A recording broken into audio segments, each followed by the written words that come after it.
Hi friends, welcome back to Sakhi. Maithili Saudamini కుటుంబం దగ్గరికి వస్తుంది.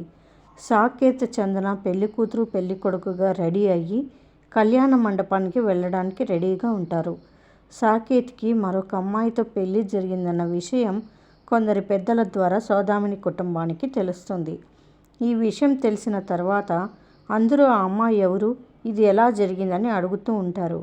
అప్పుడే అక్కడికి మైథిలి వస్తుంది. బాస్కి పెళ్ళి అయ్యింది నాతోనే అని మైథిలి చెప్తుంది. దాంతో అక్కడున్న వారంతా షాక్ అవుతారు. అక్కడున్న ఒక పెద్దాయన ఈ అబ్బాయి ఈ అమ్మాయి మెడలో దైవ సాక్షిగా తాళి కట్టాడు అని చెప్తాడు. ఇది విన్న సాకేత్ ఒక్కసారిగా షాక్ అవుతాడు. దైవ సాక్షిగా నా మెడలో పడిన ఈ తాళిని ఇప్పటికైనా గౌరవిస్తారా? నాకు సాకేత్ గారికి జరిగిన పెళ్లిని ఇప్పటికైనా మీరు అంగీకరిస్తారా అని మైథిలి అడుగుతూ ఉంటుంది. ఇది వింటున్న సౌదామినితో పాటు అందరూ కూడా మౌనంగా నిలబడి వింటూ ఉంటారు. చందన మటుకు చాలా బాధపడుతూ ఉంటుంది.